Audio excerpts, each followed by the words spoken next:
토론회를 시작하겠습니다. 저는 사회를 맡은 관훈클럽 편집운영위원 중앙일보 박승희입니다. 올해 관훈토론회는 이번이 9번째입니다. 오늘은 새 정부 초대 총리로 임명되신 지 오늘로 꼭 취임 6개월째를 맞는 이낙연 총리를 모셨습니다. 언론인 출신으로 4선 의원을 지낸 이 총리께서는 최근 국회 대정부 질문 답변 과정에서 사이다 총리라는 별칭도 얻으셨습니다. 최근 손자도 모셨습니다. 여러분께 이낙연 총리를 소개드립니다.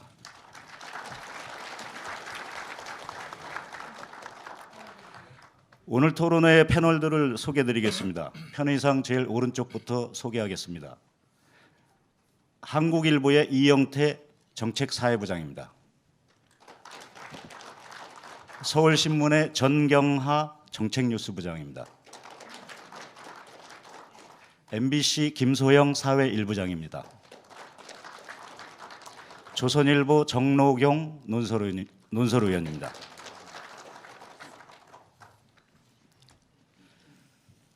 본격적인 토론회 시작하겠습니다. 먼저 국민들이 좀 놀라고 궁금해하는 사실부터 묻겠습니다. 죄송합니다. 총리 모두 말씀부터 듣겠습니다. 예, 마이크가 앉아 있기 때문에 저도 앉아서 인사드리겠습니다. 존경하는 국민 여러분, 관훈클럽 회원 여러분, 오늘 새벽 3시 17분 국민 여러분께서 주무시고 계셨을 시각에 북한은 또 탄도미사일을 발사했습니다. 북한의 도발 징후를 탐지하고 있던 우리 군은 6분 후인 새벽 3시 23분 지대지, 함대지, 공대지 합동 정밀 타격 훈련을 성공적으로 수행했습니다.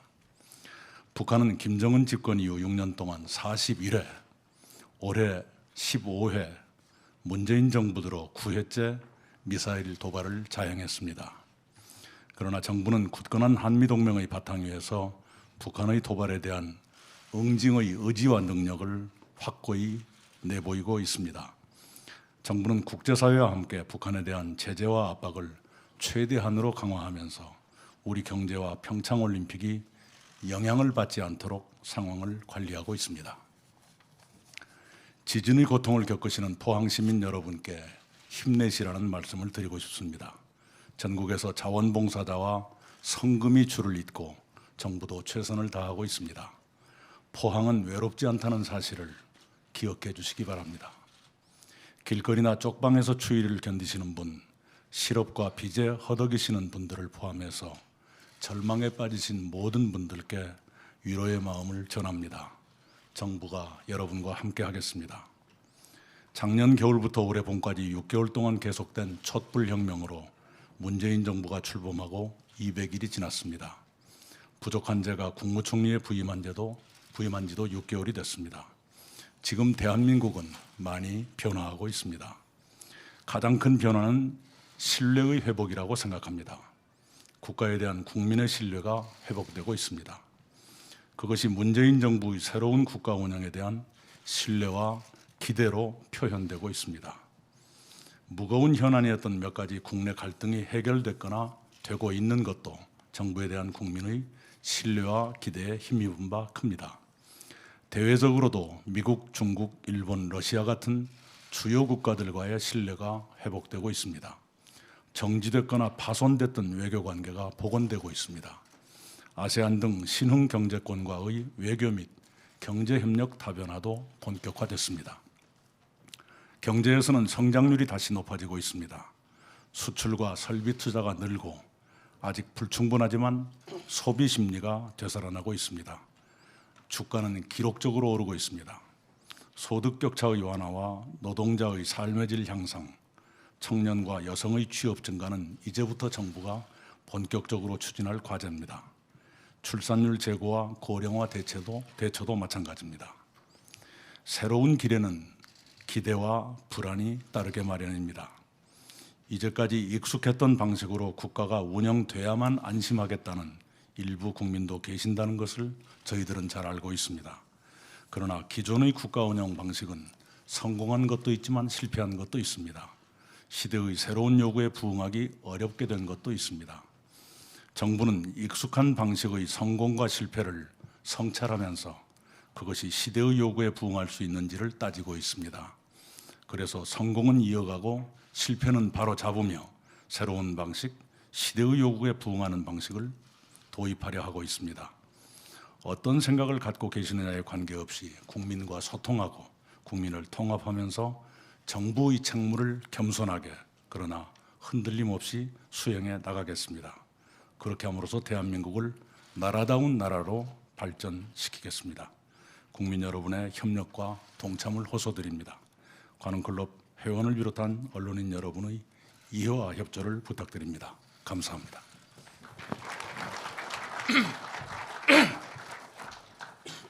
오늘 토론회를 준비할 때만 해도 이런 상황이 없었는데 오늘 다들 아시겠지만 새벽에 북한이 탄도미사일을 발사하는 그런 상황이 생겼습니다. 그래서 국민들께서 궁금해하시는 사항부터 먼저 묻겠습니다. 오늘 오전 발사 직후에 문재인 대통령은 6시부터 NSC 전체 일을 주재한 걸로 알고 있습니다. 그리고 총리께서도 참석을 하셨습니다. 이번 미사일이 고도 한 4,500km 그리고 사거리 960km로 합참해서 발표가 됐는데요. 그렇다면은 정상 발사됐을 경우에 총 사거리가 10,000km가 넘는 거로 지금 전문가들 분석하고 있습니다.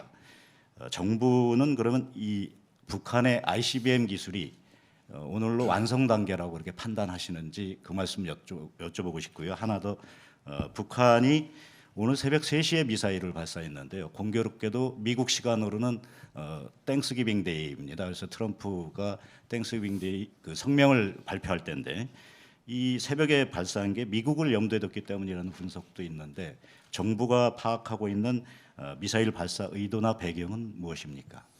네, 우선은 ICBM이 완성을 향해서 질주하고 있는 단계라고 보고 있습니다. 조금 전에 박성희 국장께서 말씀하신 대로 ICBM급 탄도미사일 발사가 3번째입니다만은 비행 거리나 또 비행 시간 모든 면에서 빠른 속도로 고도화하고 있습니다. 이번 것도 마찬가지입니다. 단지 발사를 하면 발사대와 미사일 사이에 교신이 있게 돼 있습니다만은 이번 것은 교신이 중간에 빨리 끊어진 것으로 파악되고 있습니다. 그런 점에서는 뭐랄까요, 북한 나름의 성공이라고 꼭 말하기 어려운 것도 있을 수 있다 이런 생각이 듭니다. 두 번째가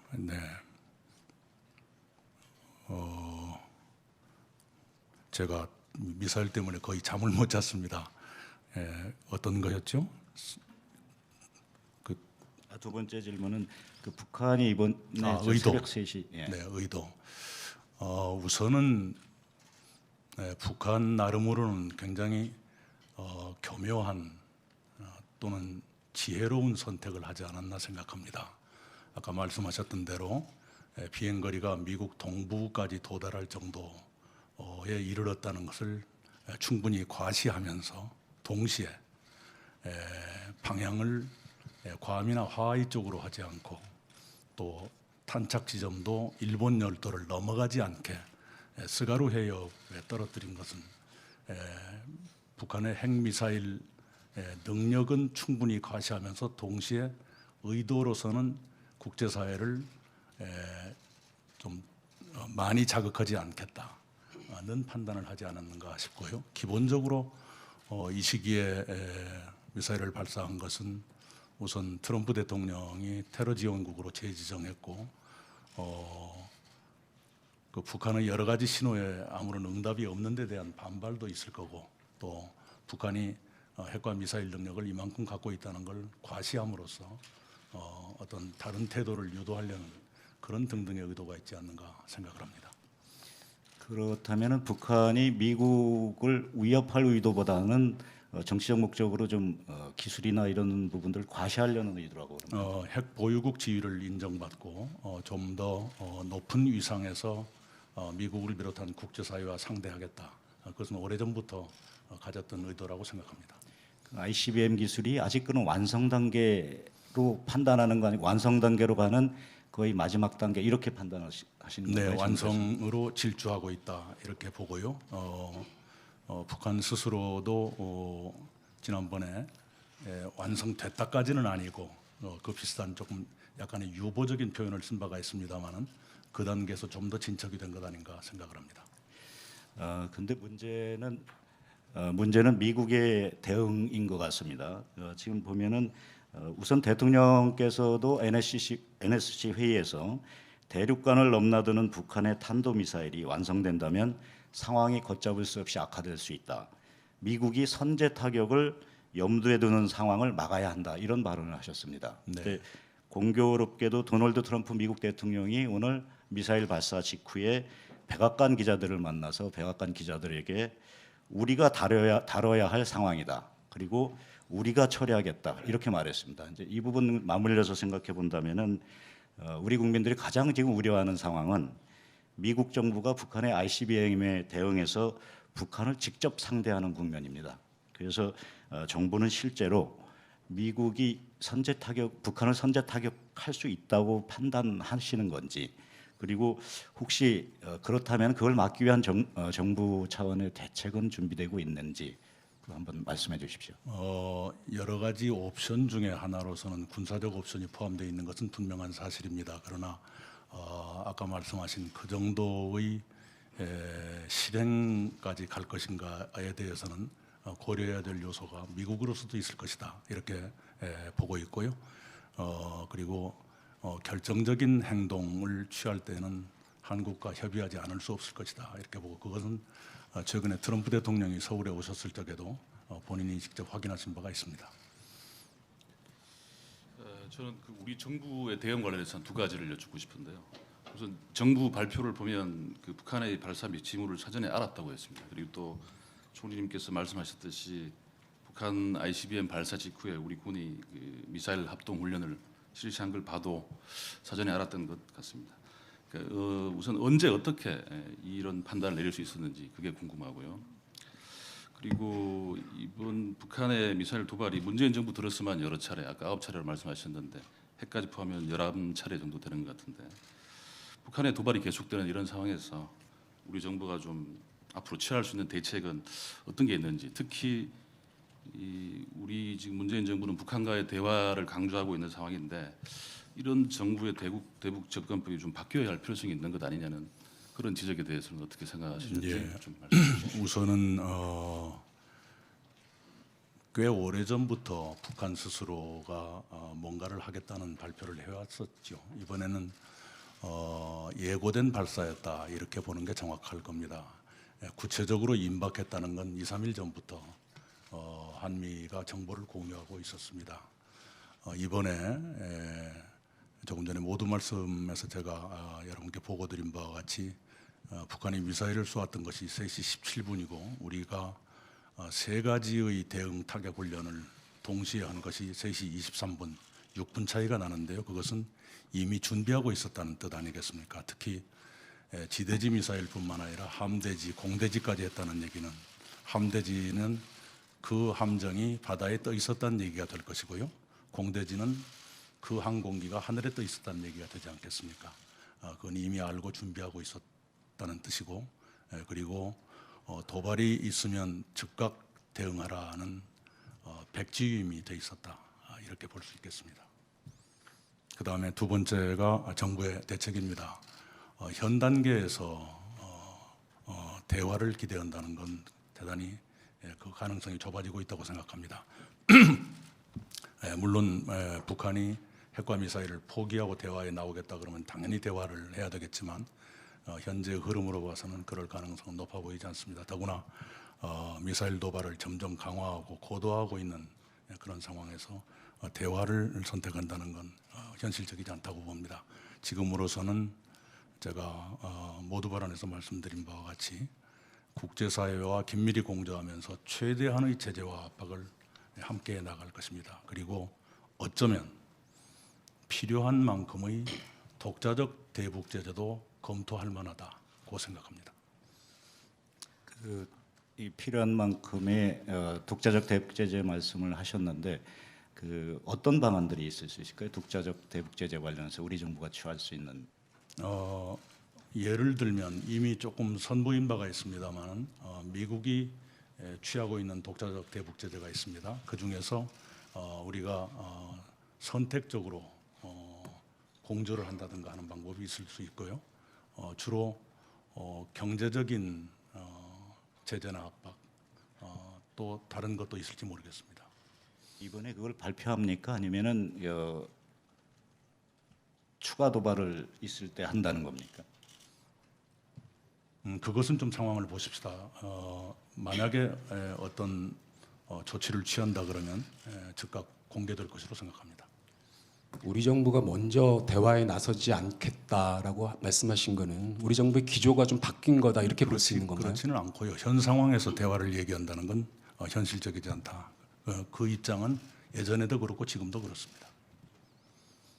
그러면 지금 대화 말씀을 하셨는데요. 대화 채널에 대해서 묻겠습니다. 그러니까 지난달에 미국의 틸러슨 국무장관이 중국에 가셔서 지금 북한과의 직접 대화 채널을 두세 개 정도는 열어놓고 있다라고 공개를 했는데요. 우리 정부 같은 경우는 지금 이명박 정부와 박근혜 정부를 거치면서 과거 정부 시절 구축됐던 대화 채널이 단절됐다는 소문이 있습니다. 근데 이게 이런 상황일 경우에 북한과 이제 당국자간 회담을 하거나 긴급 상황이 발생했을 때 북한의 의사를 전할 뭐 대화 채널이나 한라인이 과연 있는지요? 그리고 만약에 그게 진짜 단절되고 소원화됐다면 어차피 대화의 채널은 열어두고 가실 것 같은데 이걸 어떻게 복원하실 계획인지 그 부분에 대해서 여쭙고 싶습니다. 네, 대화의 통로는 거의 다 막혀 있습니다. 서로 간에 전통문을 전달하는 정도만 지금 가동되고 있다고 보는 것이 정확할 것입니다.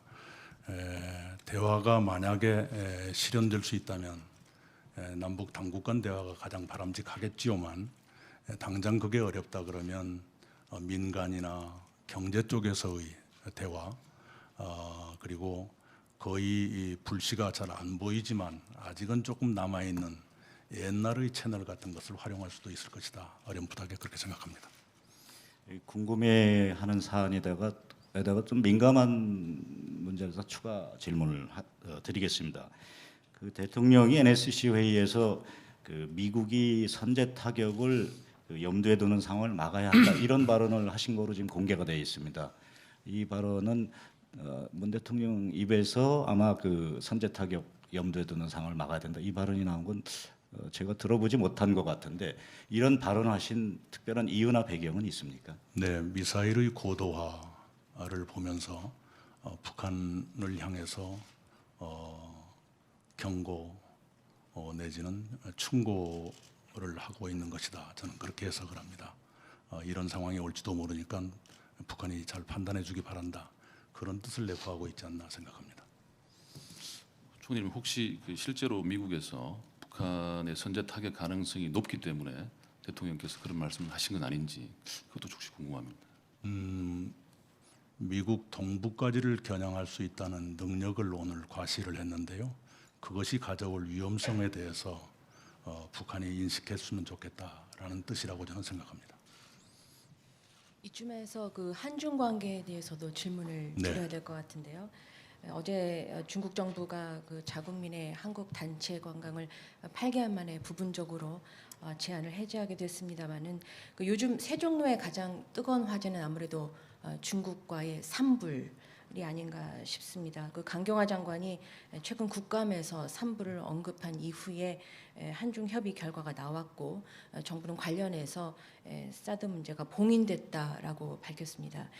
얼마 전에 이 문제와 관련해서 그 양국 간에 왈가불가 있었던 걸로 알고 있는데 이 산불은 그 중국이 예전에 주장했던 대로 지켜야 할 약속으로 봐야 하는 것인지 아니면 우리 정부가 얘기하는 대로 단순한 기존 입장으로 봐야 되는지 또 저자세 외교가 아니냐는 그 언론들의 지적에 대해서는 어떻게 설명을 하실지 듣고 싶습니다. 네, 산불은 그 얘기를 정부가 말한 게 수개월 됐다는 거 잘 아실 겁니다. 이번에 새삼스럽게 나온 것은 아니고요.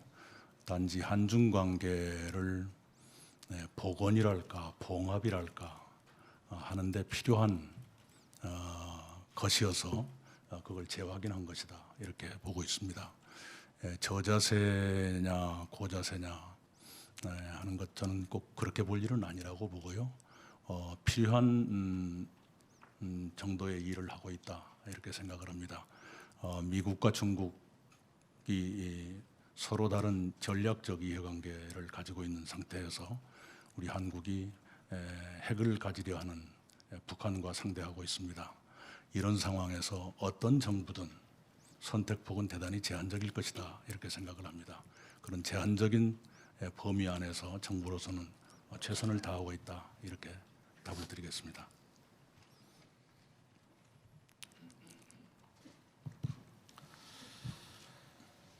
저기 외교안보 문제에 대해서 더 궁금한 게 많겠지만 시간 관계에서 이 정도로 줄이고 국내 문제 질문을 좀 드리겠습니다. 총리님 우선 취임 6개월을 축하드리고요. 우선 이 책임 총리제 얘기를 좀 먼저 꺼내겠습니다. 문재인 대통령께서는 이 헌법에 규정된 국무총리 권한을 실질적으로 보장하겠다고 하시면서 책임 총리제를 여러 차례 강조하셨습니다. 총리께서도 언론 인터뷰에서 이 책임 총리가 되려고 몸부림치고 있다고 하신 적이 있습니다. 우선 총리께서 생각하시는 이 책임 총리 역할이 구체적으로 어떤 것인지 좀 말씀을 부탁드리겠고요. 더불어서 총리께서 그 역할을 잘 하시기 위해 좀 어떤 노력을 하고 계시는지 좀 말씀을 부탁드리겠습니다. 네, 책임 총리는 어디 교과서에 나오는 것도 아니고 법에 나오는 것도 아닙니다. 그저 헌법과 법률이 총리에게 부여한 임무를 책임 있게 수행하는 그것이 책임 총리가 아닌가 생각하고요. 현재 문재인 정부에서는 대통령께서 대통령과 제가라고 하면 좀 너무 건방지고요. 이렇게 말씀을 하셨습니다. 내정은 총리가 최종적인 책임자라고 생각하고 임해달라고 말씀을 하셨는데요. 그게 책임 총리의 현재적 그 범위랄까요? 그렇게 생각을 하고 있습니다. 그렇게 하려고 지금도 몸부림치고 있고 제가 맡은 분야에서 최상의 결과를 내도록 또 국민들께 최고의 신뢰를 드리도록 노력하고 있다 이렇게 말씀드리겠습니다. 그 좀 이어서 이제 물론 이제 총리님께서는 아마 여러 노력을 하시겠지만 실제로 하시고 계시기도 하고요. 그렇지만 좀 아쉽게도 일부에서는 책임 총리로서의 역할이 좀 부족하지 않느냐는 시각이 있는 것도 사실입니다. 특히 이제 아까 말씀하신 것처럼 헌법에 보장된 총리의 국무위원 제청권 그리고 또 해임 건의권 그리고 내각 통할권 등이 있는데 특히 이 내각의 인사 문제에 대해서 그동안 좀 적극적인 목소리를 내지 못한 게 아니냐는 그런 우려가 있습니다. 물론 총리께서는 그 국무위원 중에 총리님과 상의 없이 임명된 경우는 한 명도 없었다고 말씀을 하신 적이 있는데 그럼에도 불구하고 총리로서의 인사권 행사가 부족하다는 주장이 있는데 이에 동의를 하시는지요?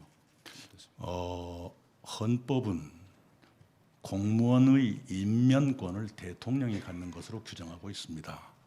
그 공무원 중에서 국무위원과 그에 준하는 몇 개 자리에 대해서만 헌법과 관계 법률이 총리의 제청을 거치도록 되어 있습니다.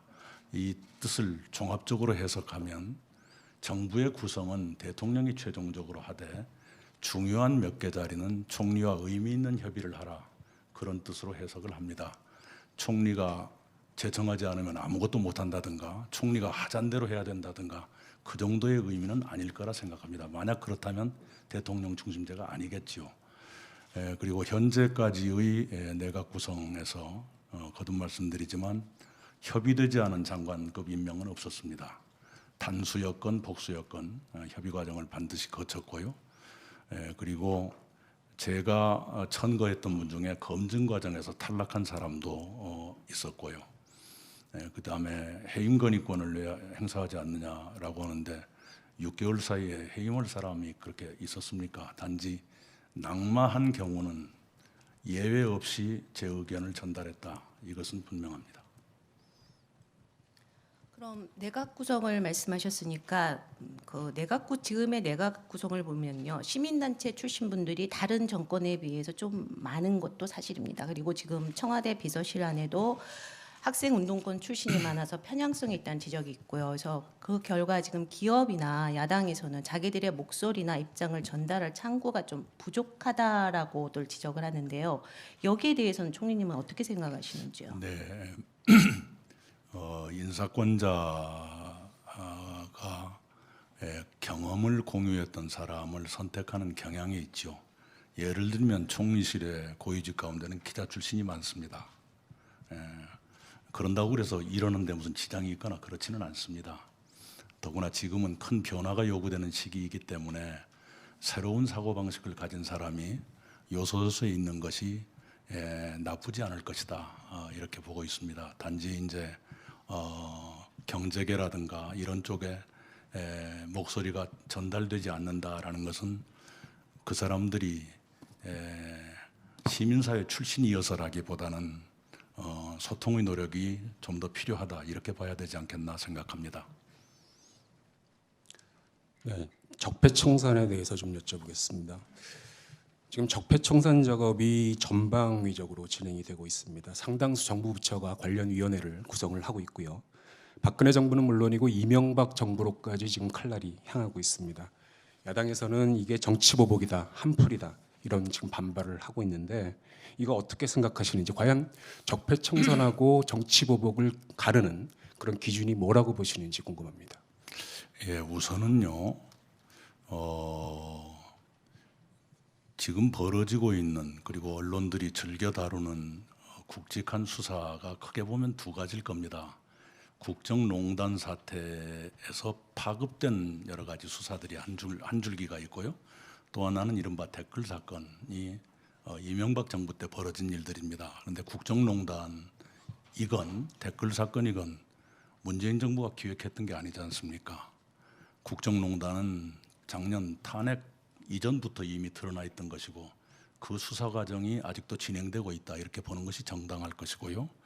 댓글 사건은 이미 몇 년 전에 조사가 됐는데 조사가 충분하지 않아서 지금 기존의 조사와 다른 증언들이 나오고 있는 것 아니겠습니까? 그런 증언들이 나오고 있는데도 그걸 덮는다 그러면 그걸 과연 정부라 할 수 있겠는가? 이걸 오히려 되묻고 싶습니다. 수많은 위법 사례들에 대해서 조사를 하고 또는 처벌을 하는데 굳이 이런 것만 덮어야 그러면 옳다고 생각합니까? 그것은 오히려 정부이기를 포기한 일이다, 저는 그렇게 생각을 합니다. 일부러 누구를 겨냥해서 기획해서 약점을 캐내거나 그런 일은 단언컨대 없습니다. 정치보복은 아닙니다. 네, 최근 법원에서 보면 영장이 잇따라 기각되고 있고요. 구속적부심에서 풀려나는 경우도 많이 있습니다. 이렇게 잇따라 지금 제동이 걸리고 있는 걸 보고 결국은 이게 과잉 수사의 한 방증이 아니냐, 뭐 이런 지적들이 나오는데 이건 어떻게 보십니까? 구속영장을 발부했다 안 했다라는 것은 구속의 필요가 있느냐 여부에 대한 법원의 판단이죠. 유무죄의 판단은 아니라고 생각합니다. 그리고 법원을 존중하지만 법원의 판단이 매번 옳은 것도 아닌 것 같아요. 왜냐하면 똑같은 재판부에서 똑같은 사람에 대해서 특별한 사정 변경도 없는데 한때는 구속하라고 영장 냈다가 그 다음엔 또 구속이 필요 없다라고 말하는 거 보면 둘 중에 하나는 잘못된 판단이라는 얘기 아니겠습니까? 근데 적폐청산에 대해서 지금 논란을 벌이는 이유는 아마 그거 같습니다. 예를 들어서 새로운 정부가 출범했을 때 이전 정부에서 벌였던 어떤 잘못된 일, 이런 부분들을 청산하고 또 시정하는 것은 당연히 필요하다고 봅니다. 문제는 이제 균형의 문제인데, 그 상대적으로 어떻게 보면 미래 비전 제시라든지 아니면 기업들의 혁신이라든지 이런 부분들을 강조하는 그런 분위기가 상대적으로 위축돼 있어서 아마 그런 걸 느끼는 것 같습니다. 그래서 이 검찰이 하고 있는 일을 정부 이 총리께서 재단하실 수는 없으시겠지만, 이런 흐름, 예를 들어서 어떤 과거 청산 작업과 더불어서 미래 비전 제시하고 미래의 어떤 기업들의 활력을 제시하는 이런 작업들이 좀 무게 중심이 좀 후자 쪽으로 가는 이런 그 흐름으로 반전될 필요성은 느끼지 않습니까? 저도 예전에 국회에서 그런 말씀을 드린 적이 있습니다만은 적어도 대통령의 내년도 신년사는 미래에 관한 얘기가 훨씬 더 많았으면 좋겠다 하는 소망을 가지고 있습니다. 그리고 이 자리가 언론인들의 모임이기 때문에 그렇게 정색을 하고 드리는 말씀은 아닙니다만 언론이 즐겨 다루기에 미래지향적인 정책이라든가 이것보다는 누구를 조사한다 이런 걸 훨씬 더 즐겨 다루지 않습니까? 말이 나온 김에 검찰에 대해서 하나 더 여쭙고 싶습니다. 그 총리께서 조금 전에 지금 현재 벌어지고 있는 그 수사의 두 가지 줄기를 언급을 하셨는데요. 이렇게 본다면은 그 수사의 주체는 또 검찰이지만 아까 그 모두 발언에서 기존의 국가 운영 방식에 성공한 것도 있었고 실패한 것도 있었다라고 했을 때의 어떤 개혁의 객체로서의 검찰이란 존재가 또 있습니다.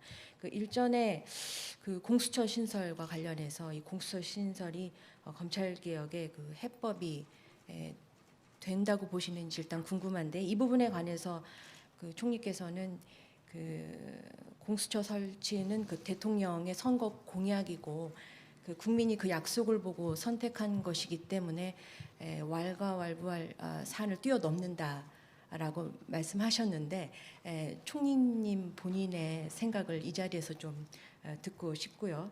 그 공수처가 그 또 다른 그 매머드 검찰이다. 그래서 옥상옥이 되는 거 아니냐라는 우려에 대해서는 어떻게 설명하시겠습니까? 예, 우선은요 검찰이 이른바 적폐청산 수사를 맹렬히 하고 있다고 해서 검찰이 개혁을 안 해도 된다, 자기 개혁을 안 해도 된다라고 해석한다 그러면 그것은 잘못된 해석이라고 생각합니다. 검찰도 분명히 바꿔야 될 것이 있죠. 그다음에 공수처 문제는 검찰을 포함한 권력 기관이나 권력자들 또 공평하게 수사받을 수 있어야 한다는 측면에서 저는 찬성합니다. 그러나 몇 가지 우려사항이 있을 수 있죠. 그런 우려들은 국회에서 지혜롭게 이렇게 조절하고 그 우려가 될 수 있는 걸 최소화하는 그런 지혜가 나올 수도 있다 이렇게 생각합니다. 공수처는 필요하다고 봅니다. 그러면 좀 관련해서 하나만 더 여쭙겠습니다. 아까 전에 그 수사에 굵직한 그 두 가지 줄기를 말씀하시면서 국정농단 수사 그리고 댓글 사건 수사를 언급하셨는데 이 댓글 수사로 시작한 그 국정원 수사로 인해서 지금 현재 그 국정원의 어떤 본질 예를 들면 그 대북 정보 수집 활동이라던가 국가 안보에 관련된 여러 가지 활동들 이런 것들이 이제 위축되거나 사실은 좀 손상되지 않겠느냐라는 우려의 소리도 있습니다. 특히 그 민간인으로 구성된 TF가 국정원의 메인 서버에 접근한 거는 사실 역대 정권에서도 한 번도 있었던 적이 없었는데 이 부분에 관해서 굉장히 우려하는 소리가 높습니다. 총리, 저희가 이 부분에 대해서는 어떻게 이해를 해야 될까요? 네, 우선은 그렇다면 그 댓글 같은 것을 조사하지 않았던 시기에는 국정원이 본연의 업무에 충실했던가 하는 걸 오히려 반문하고 싶고요. 그런 약간의 청산 과정을 거치면서 국정원이 본연의 업무에 전념하도록 바로 세울 필요가 있다는 생각을 합니다.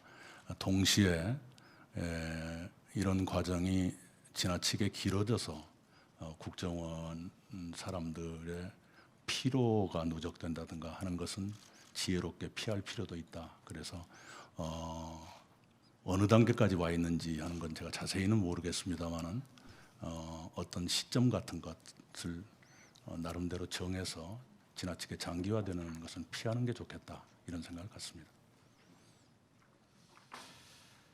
또 개혁 문제를 좀 여쭙겠습니다. 이 대통령께서는 이제 내년 지방선거 때까지 개헌을 하자는 입장이고 국회에서도 지금 논의가 진행 중입니다. 근데 이제 개헌 논의 중에 이 핵심 쟁점 중 하나라고 할 수 있는 이 권력 구조 개편 문제에 대해서 여야 합의가 잘 안 되고 있는 그런 상황입니다. 뭐 예를 들어서 대통령 4년 중임제 또는 뭐 이원 집정부제 같은 혼합정부제 의견이 이렇게 갈리고 있는 상황인데요. 그래서 이 때문에 이 만약에 개헌을 하더라도 이 권력 구조 개편은 하지 않고 넘어가게 되는 게 아니냐는 그런 전망도 있는 게 사실입니다. 제가 두 가지를 줬겠는데요. 총리께서는 개헌에 대해서 구체적으로 좀 어떤 구상을 하고 계시는지 총리님의 생각을 우선 듣고 싶고요. 또 권력 구조를 바꿔야 한다면 어떻게 바꾸는 게 바람직하다고 생각하시는지 말씀 좀 부탁드리겠습니다. 예, 첫 번째 개헌에 대한 제 생각은요. 여전히 국회가 국민의 뜻을 받아들여서 정해진 시간 안에 개헌안을 합의로 내놓고 국회가 이 절차를 마무리했으면 좋겠다 하는 생각을 가지고 있습니다. 국회가 합의하지 못하는 상황이면 정부도 운신을 하기가 굉장히 어려워질 것입니다. 그런 점에서 국회가 지혜로운 합의를 이뤘으면 좋겠습니다. 쉽지 않을 거란 건 압니다. 지금까지 9번의 개헌이 모두 외생적 에너지라고 할까, 외생적 요인이라고 할까에 의해서 이루어졌습니다. 혁명이나 쿠데타나 또는 집권자의 어떤 욕망이거나 아니면 시민들의 항쟁이거나 이런 식으로 정치권 바깥의 힘에 의해서 개헌이 이루어졌고 이번이 처음으로 정치권 내부의 역량으로 개헌을 해야 되는 그런 상황입니다. 이번 개헌이 될 것이냐 말 것이냐 하는 것은 대한민국 정치권의 역량을 시험하는 시험 무대가 될 것입니다. 그런 걸 감안하셔서 정치 지도자들께서 좀 좋은 타협을 해주셨으면 좋겠다 이런 판단입니다. 권력구조 문제는 가장 첨예하게 대립되어 있는 문제이기 때문에 제 생각을 말씀드리는 것은 적절치 않다고 생각합니다. 그리고 권력구조가 어렵기 때문에 다른 것 먼저 하고 이른바 2단계 개헌도 거론하셨는데 정부로서는 2단계 개헌은 검토하고 있지 않습니다. 그럼 개헌에 대해서도 또 여쭙겠습니다. 이번 개헌에는 지방 분권 강화도 주요 사안이고요. 그다음에 대통령께서도 지난달 강력한 지방 분권 공화국이 국정 목표라고 말씀을 하셨고 자치입법권, 자치행정권, 자치재정권, 자치복지권에서 4대 지방자치권의 헌법화를 약속하셨습니다. 근데 지자체가 이렇게 권리는 많이 늘어나는데요. 지금 총리님 전남도 지사도 해보셨는데 일각에서는 이런 늘어나는 권리에 맞게 지자체가 능력과 책임이 있느냐는 우려가 있는 것 또한 사실입니다. 이 우려에 대해서 어떻게 생각하시고 만약에 우려가 있으시다면 이거를 보완할 대책은 무엇이라고 생각하시는지요? 예, 우선은 지방의 역량을 너무 우려만 할 것은 아니라고 생각을 합니다. 어떤 것은 중앙정부보다 더 현장에 맞는 그런 정책을 내는 경우도 많습니다. 그래서 오히려 이제는 중앙정부가 지방자치단체의 정책들로부터 배워야 할 때가 더 늘어나고 있습니다. 저는 지자체 또는 지방의 역량에 대한 의심 때문이 아니라 지방 분권이 균형 발전을 보장해 줄 수 있을까라는 점에서 중앙정부의 일정한 정도의 조정의 역할이라든가 이것이 오히려 더 필요하지는 않을까 이런 생각을 합니다. 흔히 그냥 헌법상의 일이기 때문에 분권화하고 얘기하지만 분권화가 되면 오히려 중앙정부의 균형 발전을 위한 조정 역할이 들어갈 틈이 더 좁아지는 것 아니겠습니까? 그래서 분권화와 균형 발전이 동시에 이루어져야 되는데 그것이 상충할 수도 있을 거다 하는 데 대한 고려가 좀 더 필요하다고 생각을 합니다. 그런 점에서 지방 분권과 중앙의 조정이라고 하는 것을 어떻게 조화시킬 것인가 하는 것이 굉장히 아까 지방의 역량 못지않게 큰 숙제가 될 것이다 이런 생각을 합니다. 조금 전에 국회에서 협의가 안 되면 정부가 운신이 굉장히 어렵다 뭐 이렇게 말씀을 하셨는데 그 여당에서는 지금 국회에서 협의가 안 되는 경우에 정부가 개헌안을 만들 수 있는 거 아니냐 뭐 이런 의견들을 내고 있습니다. 지금 정부 내에서 개헌안 논의가 진행되고 있는 게 있는지 만약에 진행되고 있다면 어떻게 논의가 되고 있는지 총리님께서도 지금 참여를 하고 계시는지 이걸 여쭙고 싶습니다. 예, 우선은요. 뭐 헌법상으로는 국회와 대통령이 개헌의 제한권을 가지고 있기 때문에 국회가 못하면 대통령이 제안할 수가 있죠. 그리고 대통령도 그럴 수 있다는 말씀을 하신 적이 있습니다. 그러나 정치 현실로 볼 적에 국회에서 특정한 중요 사안에 대해서 여야가 첨예하게 의견 대립을 하고 있다라는 상황이라면 정부에서 제안한 그 개헌안이 국회 3분의 2의 동의를 얻기가 매우 어려울 겁니다. 그 점에서 일정한 정도의 동의나 양해가 없이 정부가 덜컹 개헌안을 내놓는다는 것이 쉬운 일이 아닐 것이다. 그렇게 하더라도 국회와의 협의라든가 하는 것이 필수적일 것이다. 이런 생각을 합니다. 그다음에 두 번째가 정부가 개헌안을 자체적으로 준비를 하고 네네. 계시는지. 준비하지 않고 있습니다. 단지 정부 내에는 총리 산하의 국무조정실장이 책임을 맡고 있는 헌법개정 지원협의회라는 실무기구가 있습니다. 이건 예전부터 있었습니다. 그래서 국회 개헌특위가 요구할 경우에 대비해서 몇 개 정도가 아니라 근 20개 가까운 쟁점들에 대한 정부 입장을 정리해 두어야 되지 않을까 하고 생각하고 있습니다. 박근혜 정부도 거기에 대한 정부 입장을 준비해 놓은 게 있더라고요. 그런데 대부분은 지금 정부하고도 생각이 같지만 어떤 것은 생각이 다른 것도 있습니다. 해서 그런 준비는 갖추어 놓아야 만약에 국회가 어느 순간에 속도를 내서 개헌 작업을 빨리 진행한다 그러면 정부의 준비 부족 때문에 속도를 못 낸다 이런 말은 안 들어야 될 것 아니겠습니까? 그래서 그것에 대비하기 위한 준비는 착수하려 한다. 이것이 현재 상태에 대한 정확한 말씀이겠습니다. 그러면 현실적으로 지방선거 때 국민투표가 이루어질 가능성이 현재로서는 희박하다 이렇게 봐도 됩니까? 제가 그렇게 단언할 수는 없고요. 단지 꽤 오래전부터 이제까지 경험해 보지 않은 일이기 때문에 잘 될 수 있을까 하는 걱정은 해왔습니다. 그 말씀은 9번의 개헌이 모두 외생적 에너지에 의해서 이루어졌는데 이번에 처음으로 국회 안에서 대화로 개헌을 해야 되긴 그런 첫 경험이기 때문에 그리고 우리 정치 역량이 그만큼 성숙했느냐의 문제가 있기 때문에 잘 될까 하는 생각은 계속 가지고 있습니다. 총리님, 그렇다면 만약에 국회에서 개헌안 합의가 안 될 경우에 정부가 대통령께서 정부안을 발의할 가능성은 없다고 봐야 됩니까? 아니면 있다고 봐야 됩니까?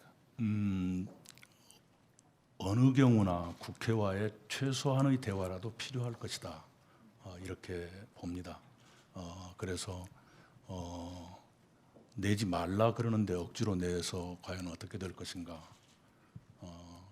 또 여러 가지 그때는 좀 그 선택지가 있을 거라 생각을 합니다. 어느 경우에나 국회의 동의 내지는 양해라도 있지 않고 그냥 일방적으로 개헌안을 제안하는 것 쉽지 않을 것이다 이렇게 봅니다. 이제까지 그 개헌과 관련된 총리의 답변을 쭉 듣다 보니까 기본적으로 국회를 굉장히 존중하고 중시하시는 그 모습이 상당히 그 인상적인데요. 사실 개헌뿐만이 아니라 그 예산안 처리되고 각종 그 법안 처리, 이제 국회에서 그 처리해야 할 일들이 이제 산적해 있는데 아시다시피 그 여야의 대치가 상당히 좀 심각하고 감정의 골만 더 깊어진 것 아니냐. 그래서 과연 그 협치의 틀이 제대로 세워질 수 있겠냐라는 그런 비관적인 의견도 있습니다.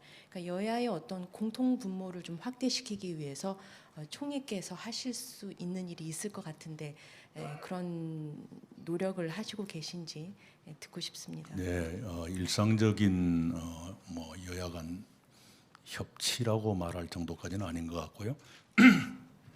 협의는 국회를 중심으로 이루어지고 있고요. 저는 끊임없이 총리 공간에 모셔서 막걸리 마시는 일은 계속 생각하고 있습니다. 몇 개월 동안 연기되다가 얼마 전에는 자유한국당 원내 대표단과 막걸리를 상당히 마신 적이 있고요. 국민의당과도 일정이 합의됐습니다. 벌써 네 번째인가 세 번째 합의이기 때문에 이번에는 지켜져야 할 텐데 하는 생각을 하고 있습니다. 인사 문제를 좀 여쭙겠습니다. 지금 공공기관장 인사가 한창 진행 중입니다. 근데 전문성보다는 코드에 초점을 맞춘 인사가 아니냐, 뭐 이런 지적들이 인사가 날 때마다 계속 나오고 있습니다. 아까 좀 전에 총리님께서는 경험 공유의 필요성, 뭐 이런 부분들을 말씀하셨고, 최근 국회에서는 코드 인사가 업무의 효율성을 높일 수 있다, 이런 말씀도 하셨습니다. 근데 내각에서는 이게 가능할지 몰라도 수백 명이나 되는 공공기관장에서 과연 공공기관들은 코드 인사를 하는 것이 효율적이냐, 더 효율적이겠느냐, 전문성이 더 우선이 돼야 되는 게 아니겠느냐, 뭐 이런 의문이 들 수밖에 없는데 어떻게 생각하십니까? 예, 뭐 몇 개 자리에 선거를 함께했던 사람들이 발탁되고 있는 건 현실입니다. 그러나 고도의 전문성이 요구되고 있는 자리는 꼭 그런 것은 아니고요. 그 다음에 정치인 출신이라 해서 모두 코드냐, 그런 생각도 할 수 있습니다. 예를 들면 저는 코드가 아니잖아요.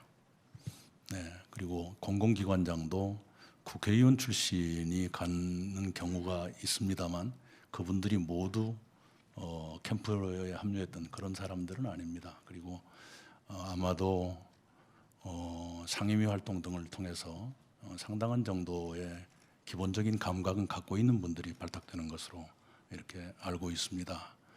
그리고 막상 정부에 와서 일을 해보니까 정치인 출신들이 비교적 잘하는 편입니다. 리스크가 적습니다.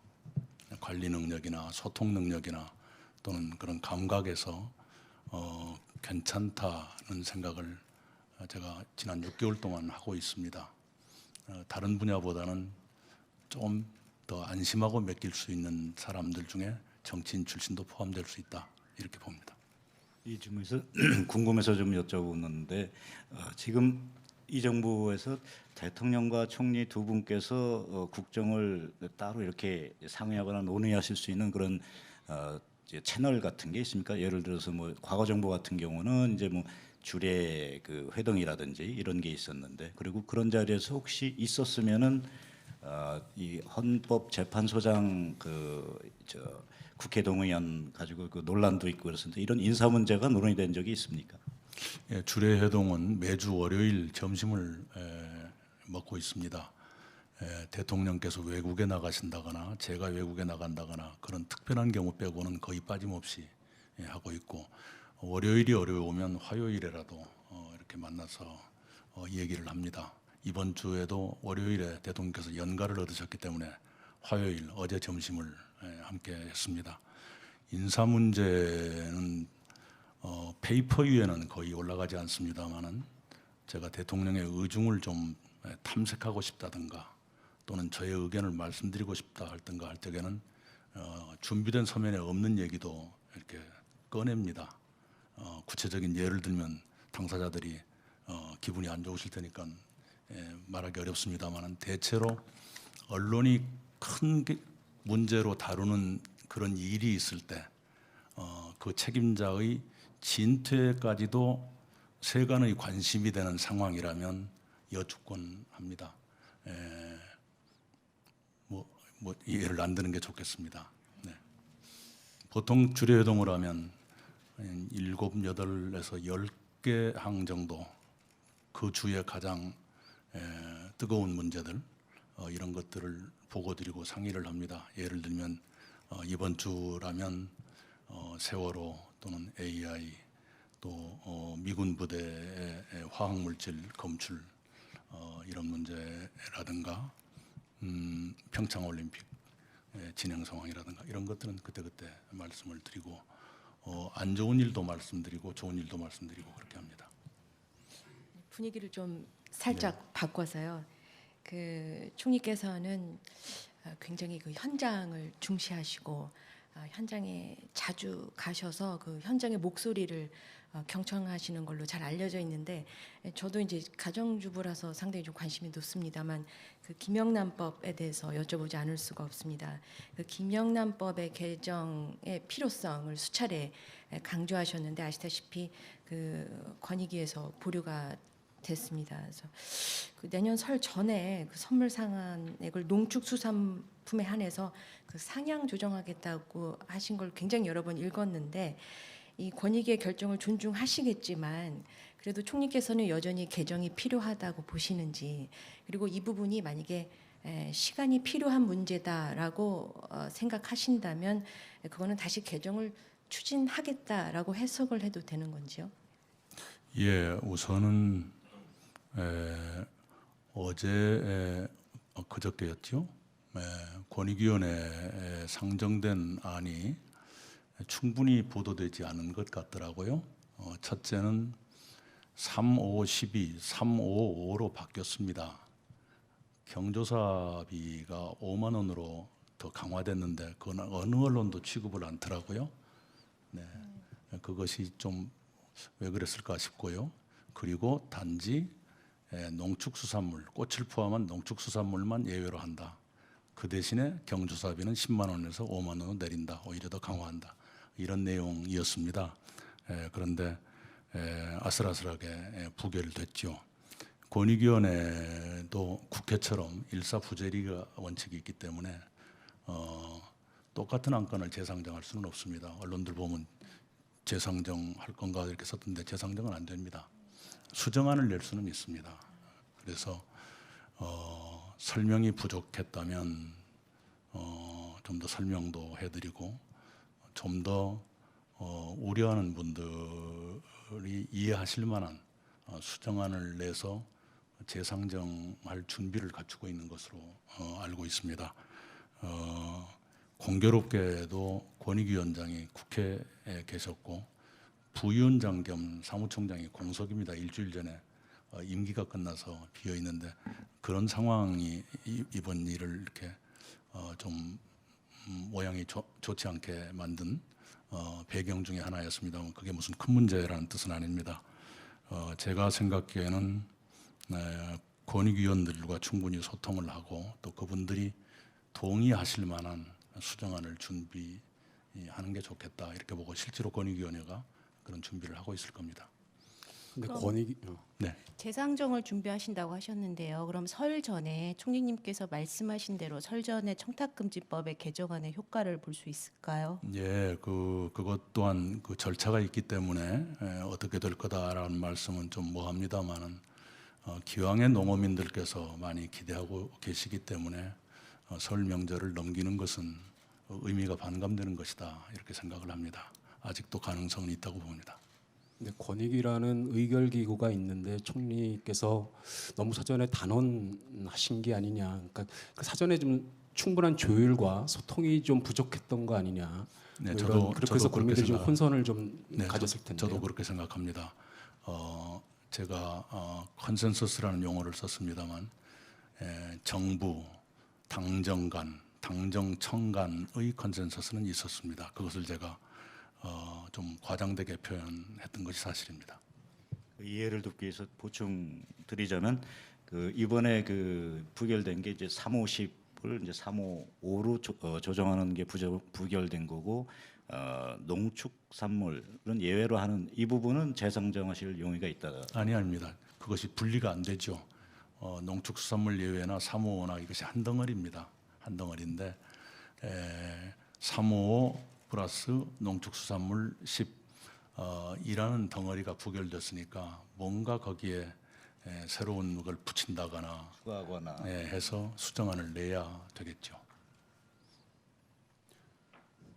수정안의 구체적인 내용은 아직은 안 나왔습니다. 그것은 제가 아직은 제가 할 것은 아니고요. 바람직하기로는 권익위원님들과 소통해가는 과정에서 수정안이 만들어지면 더 좋겠다 이런 생각을 합니다. 다른 질문으로 좀 넘어가 보겠습니다. 공론화위원회 신고리 5, 6호기 결정을 두고 뭐 그 과정, 그 결과 모두 굉장히 긍정적인 평가가 많았습니다. 이러다 보니까 사회 갈등 현안에 대해서 모두 다 공론화위를 도입하자 뭐 이런 주장들이 쏟아지고 있습니다. 심지어 뭐 개헌까지도 공론화위에 올리는 게 좋지 않겠느냐 뭐 이런 의견까지 나오는데 자칫 이게 대의민주주의를 무시하는 거 아니냐, 공론화위 만능주의에 빠지는 게 아니냐 이런 지적이 나오고 있습니다. 자칫 이게 현안을 어떤 것으로 올릴 거냐가 또 다른 갈등 요인이 될 수 있다 뭐 이런 지적이 나오는데 어떻게 생각하십니까? 네, 저도 동의합니다. 대의민주주의가 더 원활하게 작동되는 것이 정상이지요. 저도 그렇게 되길 바랍니다. 그런데 어떤 사안의 경우에는 끝까지 평행선으로 가는 경우도 있다는 걸 우리가 경험으로 알지 않습니까? 또한 전문가들의 경우에는 좀처럼 본인의 신념 체계를 바꾸시려 하지 않기 때문에 5대5로 출발하면 1년이 지나도 5대5 그대로 남는 경우도 있지 않습니까? 옛날에 그런 사례도 있었고요. 그래서 이번에 일반적인 생활인들을 모시고 했는데 굉장히 그 과정이나 이런 것이 잘 됐다고 저는 생각을 합니다. 그런다고 해서 막무가내 아무거나 공론화위에 맡기는 것은 옳지가 않죠. 그건 공론화위에 맡길 거냐 말 거냐에 대해서도 일정한 정도의 사회적 합의는 필요하다고 봅니다. 그러면 공론화위원회 안건이었던 탈원전 정책에 대해서 여쭙겠습니다. 지금 문재인 정부는 탈원전 정책을 표방을 하셨고요. 그 뒤로 지난달에 경주에서 열린 세계 원자력 회의에서 그 미국의 청정에너지 단체 등 일부 환경 단체들이 와서 탈원전 정책의 재고가 좀 필요하다는 지적들이 있었습니다. 그리고 우리나라가 탈원전을 수출하고 있기도 하고요. 지금 이런 상황에서 지금 탈원전 정책의 속도의 변화라든지 좀 더 추가해야 될 사안 같은 거는 없다고 보시는지요? 그리고 원전 산업과 그동안 수십 년에 걸쳐서 노력해왔던 우리의 원전 관련 인력들을 어떻게 보완하고 끌고 가실 생각이신지 궁금합니다. 네, 여러 번 말씀드리지만요. 탈원전이란 건 이렇게 압축적인 표현이죠. 지금 정부는 에너지 전환이라고 이제 말을 하고 있고요. 저는 가장 정확한 표현은 원전 의존도의 점진적 완화, 이것이 맞다고 생각을 합니다. 그리고 그 점에 대해서는 반대하는 분이 별로 많지 않을 거라 생각합니다. 지난번 대선에서도 신규 원전 건설을 중단한다든가 설계 수명을 연장하지 않는다든가 하는 것은 유력 4후보 중 5후보 중에 4명이 똑같이 공약을 했었죠. 그만큼 그런 시기가 됐다라는 뜻입니다. 탈원전이라고 흔히 말하지만 실제로 문재인 정부 5년 동안 원전은 3기가 늘어나고요. 발전량은 더 많이 늘어납니다. 원전은 24기에서 27기로 늘어납니다. 그리고 발전량은 설비 용량을 말합니다만 22.5메가와트에서 27.5메가와트로 늘어나게 돼 있죠. 그 발전 용량이 적거나 설계 수명이 짧은 것은 문을 닫거나 하고 더 발전량이 많고 설계 수명도 2배로 늘어난 것은 신규로 가동을 하게 되니까 이렇게 늘어나게 되는 것인데요. 이른바 탈원전이 현실화되려면 지금 이 스케줄대로 가더라도 62년 정도가 걸리니까요. 그 안에 원전의 안전화에 관한 더 많은 기술의 발전이 있다든가 신재생 에너지 기술이나 또는 원가 절감에 획기적인 변화가 생긴다거나 얼마든지 그 변화의 가능성은 있기 때문에 지금 상태를 놓고 너무 그렇게 재단하지 않는 것이 좋겠다 생각을 하고요. 원전 산업은 유지될 필요가 있고 유지돼도 괜찮다고 저는 생각을 합니다. 무슨 말씀이냐 그러면 지금 원전 수출이 지금도 진행되고 있지 않습니까? 원전 수출은 정부가 지원하고 있습니다. 대통령께서도 지원하겠다 이 말씀을 당사자들 앞에서 하신 적도 있고요. 그리고 프랑스나 일본이 그런 것처럼 국내에서는 원전 의존도를 줄여가면서 수출은 계속하는 경우도 얼마든지 있습니다. 그것이 오히려 수출 협상에서의 신뢰도를 높이는 수도 있을 거라 생각합니다. 우리는 이러이러한 필요성 때문에 원전의 안전 기준을 이만큼 강화하고 있고 우리가 여기까지 도달했다. 그리고 몇십 년 후에 원전을 폐쇄할 때는 우리가 여러분께 도움을 드릴 수 있을 것이다. 이런 것은 충분히 설득력으로 오히려 강화시키는 것이 아닌가 생각을 합니다. 그런 의미에서 원전의 전문가들은 동요하실 필요가 없다. 이 말씀을 감히 드립니다. 그리고 원전의 언젠가는 이제 해체 문제가 큰 문제가 될 텐데요. 그것도 원전 전문가들이 해야 될 것 아니겠습니까? 그런 것까지 긴 눈으로 내다보면 너무 지금 벌어지고 있는 일에 대해서 좀 증폭되고 있다 실제보다, 이런 것이 저의 생각입니다. 네, 공공부문 비정규직 제로 선언을 한 지 총리님 임기 마찬가지로 한 6개월 정도가 지난 걸로 알고 있는데요. 일부 성과가 있긴 했지만 곳곳에서 갈등이 만만치 않게 벌어지고 있습니다. 1호 사업장이라는 인천공항공사조차도 지금 계속 접점을 찾지 못하고 갈등이 지속되고 있는데, 이게 보니까 정규직과 비정규직, 비정규직과 취업준비생, 이런 집단 간 갈등으로 이해관계의 다툼으로 지금 번지고 있는 이런 양상입니다. 취지는 좋은데 이런 부작용이 계속 발생을 한다라면 과연 이게 달성이 가능하겠느냐, 비정규직 제로가 되겠느냐, 이런 부작용들은 그럼 어떻게 해소해 나갈 거냐, 이런 궁금증들이 생깁니다. 예, 우선 공공부문 비정규직 제로화는 비정규직을 한 사람도 안 남기겠다는 뜻이 아닙니다. 정규직화할 수 있는 또는 하기로 한 그 기준 안에 있는 분들을 정규직화하겠다라는 뜻입니다. 예를 들면 상시적 업무, 반복적 업무 등등은 정규직으로 만들어도 좋지 않겠느냐. 그리고 안전에 관한 업무 이런 것 등등 몇 가지 기준을 가지고 있습니다. 그렇게 보면은 공공부문 내에서도 실제로 정규직화의 대상이 되는 분이 약 65% 선일 겁니다. 그런데 그냥 100% 정규직이다 이렇게 되어 있는 것은 현실에 맞지 않습니다. 비정규직 가운데서도 본인이 원하는 경우도 있고요. 예를 들면 여성들의 경우에는 파트타임을 일부러 원하시는 경우도 있습니다. 육아라든가 가사라든가 이런 일 때문에요. 또 일부 전문직은 정규직을 스스로 원치 않는 경우도 있습니다. 그런 것 분야까지 죄다 정규직으로 만들겠다 그런 것은 아닙니다. 그리고 인천공항은 지금 협의체를 구성해서 협의를 하고 있는데요. 모든 변화는 갈등을 수반하게 마련이죠. 그 갈등이 두려워서 변화를 안고 그냥 내버려 둔다면 그것이 과연 그 결과는 어떻게 될 것인가 라는 생각이 있습니다.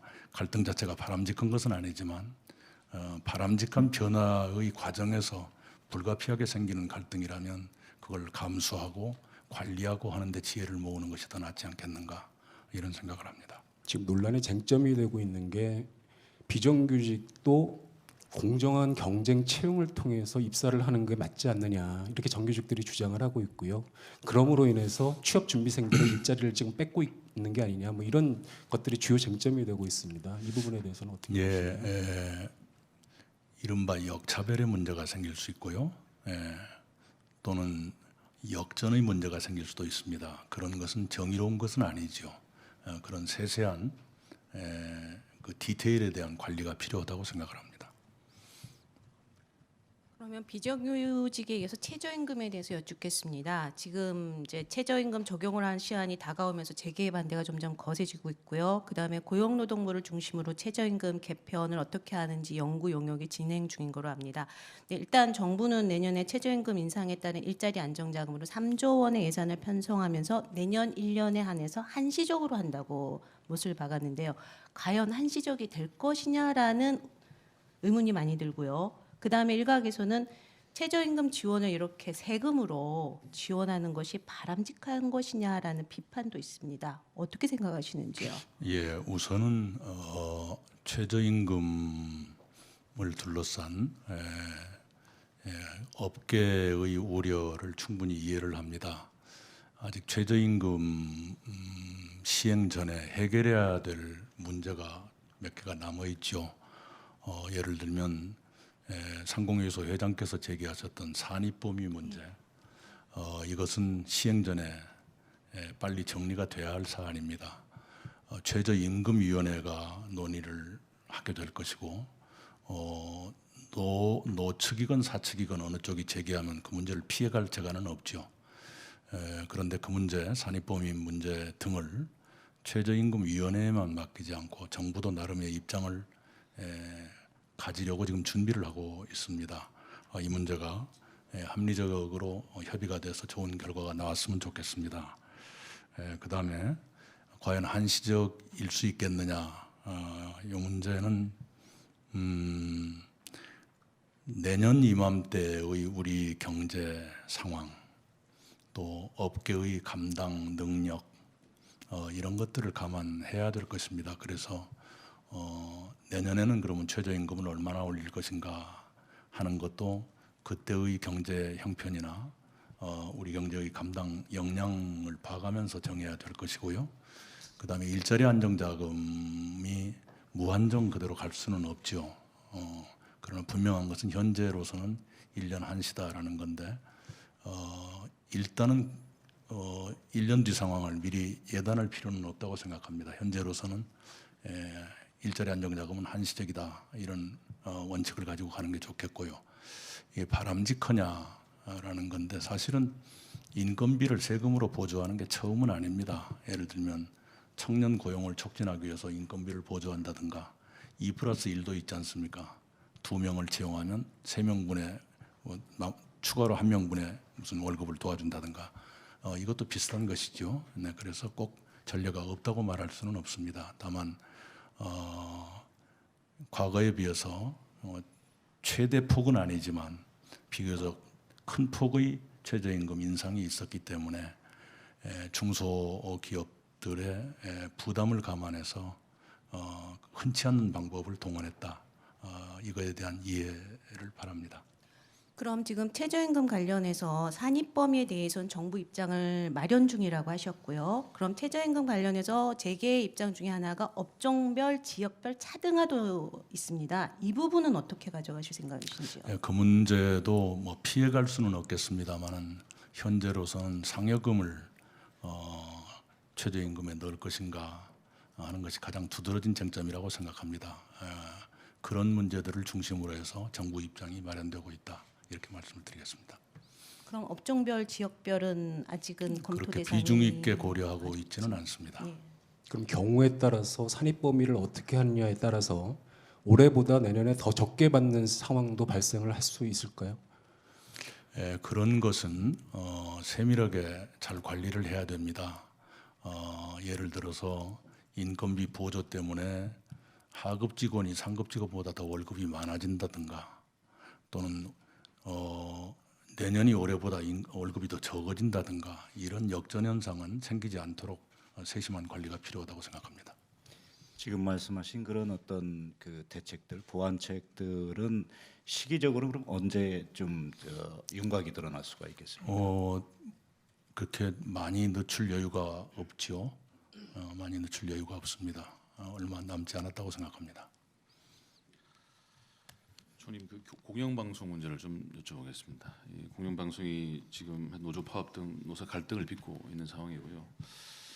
특히 정권이 바뀔 때마다 이제 공영방송이 사장 교체 문제 등으로 진통을 겪는 일이 계속 반복되고 있는데요. 지금 상황을 두고 야당에서는 이 정권이 공영방송 장악을 하기 위해 가지고 시나리오를 마련해서 시행하고 있는 게 아니냐는 이런 주장까지 하고 있는 실정입니다. 총리께서도 이제 언론인 출신이신데요. 지금 이 공영방송 사태를 두고 한쪽에서는 방송 정상화라고 얘기를 하고 다른 쪽에서는 또 방송 장악이다, 또 다른 방송 장악이다 하는 이런 논란이 있는 게 사실입니다. 이에 대해서 총리께서는 어떻게 생각하시는지 좀 여쭙고 싶습니다. 네, 한 공영방송의 경우에는 부당노동행위라고 하는 실정법 위반의 혐의가 문제가 됐었죠. 그리고 두 공영방송공이 내부적으로 언론 정상화 요구가 생겼었습니다. 정부가 한 일은 부당노동행위에 대한 조사, 그리고 기소 이것이고요. 그 나머지는 법에 어긋나서 무리하게 뭘 하고 있거나 그런 것은 아니라고 생각합니다. 언론을 장악하려는 의도는 성공할 수가 없습니다. 그리고 장악되는 것도 아니고요. 그런데 오히려 되묻고 싶은 것은 과거에 장악된 언론을 그대로 놔두는 것이 그러면 좋은 것인가? 그리고 내부에서 그렇게 요구가 분출하는 것이 그러면 비정상인가? 저는 그런 것을 오히려 여쭙고 싶습니다. 총리 관련해서 지금 국회에서 제출된 방송법 개정안이 있는데요. 그러니까 공영방송 사장을 이른바 특별 다수제에 의해서 뽑는 건데 어느 한쪽이 반대하면 사장이 되지 못하게 하는 그런 법안이 있는데 뭐 야당과 일부에서는 이 방송법 개정안을 이를 통과시키고 이게 지금의 여당이 야당일 때 제출한 법이기 때문에 이를 통과시키고 난 다음에 여기에 따라서 사장을 뽑는 게 해법이 될 수 있지 않을까 하는 그런 주장도 있는데요. 총리님께서는 예, 어떻게 그 생각하십니까? 특별 다수제가 집권 측에서 보면 대단히 불편한 장치일 것이고 야당 측에서 보면 안전장치가 될 것이고 뭐 그렇게 되겠죠. 그 문제는 국회에서 여야 간에 논의가 되고 있기 때문에요. 지혜로운 결론을 내줬으면 좋겠습니다. 정부가 이게 좋습니다, 저게 좋습니다. 네, 그럴 생각은 없습니다. 총리께서 워낙 그 국정 전반적인 부분에 대해서 그 명쾌하게 그 파악하고 계셔서 답변이 굉장히 단답형이 많으시고 그래서 사실은 지식이 짧아서 단답형입니다. 짧을 단자입니다. 그 필요한 보충 질문을 좀 더 드리겠습니다. 특히 현 정부 출범 이후에 이 대기업 정책의 정확한 색깔이 뭐냐 이런 부분들 관련해서 초기에는 주로 이제 소득주도 성장론 중심으로 얘기가 되다가 최근에 이제 혁신 성장론 얘기 나오고 이러면서 기업들 입장에서 볼 때는 조금 출범 초에 비해서 기업들의 이 목소리를 좀 듣는 쪽으로 기조가 바뀌는 거 아니냐 이런 기대도 하고 있습니다. 그런데 이런 기대가 맞는 겁니까? 아니면은 현 정부의 정확한 이 기업 정책에 대한 그 기조는 어떻게 설명하시겠습니까? 대기업은 한국 경제를 이만큼이나마 끌어오는데 가장 기여를 많이 한 경제 주체 중에 하나죠. 저임금을 인고해 주신 노동자와 뭐 과정이 어찌 됐건 많은 산업을 일으키고 수출을 일으키고 한 대기업 이 두 개의 수레바퀴 그리고 중소기업들의 노력 이걸 무시할 수 없다고 생각합니다. 그러나 그 동안의 관행 중에서 고쳐져야 할 것은 분명히 있는 것이고요. 그런 것들을 빨리 정리를 해야 세계에 내놓을 수 있는 기업으로 자리 잡을 수 있고 국민들의 신뢰를 받는 기업이 될 것이다 이런 생각을 가지고 있습니다. 지금 신산업들이 많이 부각이 되고 있고 거기에 우리가 얼마나 빨리 동성하느냐 아니면 지각 동성하느냐에 따라서 대한민국 경제의 추가 발전이 이루어질 것이냐 아니면 상대적 퇴보를 계속할 것이냐가 걸려 있을 텐데요. 저는 그런 점에서 대기업들이 신산업 분야에도 좀 용감하게 뛰어들고 기업가 정신을 발휘했으면 하는 바람을 가지고 있습니다. 그리고 정부는 어떤 기업들의 무슨 특혜 시비가 생길지도 모르지만 기업이 예쁘냐 미우냐는 문제가 되지 않고요. 산업은 살려야 한다 이런 생각을 가지고 있습니다. 제가 내주에는 상공회의소 회장단을 공간에 모셔서 점심을 같이 먹기로 했습니다. 상공회의소 회장단의 말씀을 충분히 듣고 정부가 도와드릴 수 있는 일이 뭔가 그리고 저희가 도움을 요청드릴 수 있는 일이 뭔가 하는 걸 허심탄회하게 얘기를 해볼 적정입니다. 다른 경제단체들도 만나겠습니다만 약간씩의 내부 사정이 있어서 좀 시차가 필요합니다. 관련해서 하나만 여쭤보면 그 상위 외 아까 좀 다른 경제단체들도 만나신다고 하셨는데 이 정부 들어서 경총이 파트너로서 지금 많이 배제가 돼 있다 이런 얘기들이 지금 계속 나오고 있고요. 실제로 좀 그런 모습들이 지금 보이고 있는데 뭐 진짜 뭐 그런 것들이 있는 겁니까? 그렇지는 않고요. 고용보험위원회에서 위원 한 명이 좀 여성 비율을 높이는 과정에서 공교롭게도 경총 측 위원 한 분이 빠지신 것 같아요. 그런데 그런다 하더라도 노사 비율은 유지되고 있으니까요. 그건 하나의 사례를 너무 크게 이렇게 해석하실 필요는 없다고 생각을 합니다. 경총도 당연히 우리 경제 정책의 중요한 파트너 중에 하나이고요. 다른 경제 단체도 마찬가지라고 생각합니다. 경제를 보통 이제 심리라고 이렇게 표현을 하는데 보면 이제 대통령 발언이나 아니면 총리 발언 뭐 이런 분들 발언을 들어보면은 그런 부분도 그런 우려되는 부분이 크게 없는데 문제는 최근에 언론 보도를 보면은 공정거래위원장께서 이 우스갯소리로 기업들을 혼내고 왔다라는 식의 이런 얘기들이 전달되면서 사실은 그게 결국 이 정부의 어떻게 보면 기업을 보는 시각이 아니냐 뭐 해서 그런 우려들이 솔직히 존재하는 건 사실인 것 같습니다. 그래서 그런 발언들이 나올 수 있는 이 어떤 기조라든지 분위기 이런 부분들에 대한 우려를 풀어줘야 되지 않을까 이렇게 생각을 하는데. 네, 옳은 말씀이세요. 지금 같은 민감한 시기에 그리고 업계의 문재인 정부에 대한 약간의 선입견이 있지 않습니까? 그런 마당에 책임자가 아무리 자기들끼리의 대화였다고 하지만 그렇게 말하는 것은 몹시 못마땅합니다. 제가 사실은 오늘 아침 초찬을 미국 다우 케미칼이 듀퐁을 통합해 가지고 세계 최대의 화학회사가 됐습니다. 다우 케미칼이 한국에 진출한 지 50주년이 됐는데요. 그 회장님이 미국에서 오셨어요 어제. 앤드류 리버리스라는 분인데요.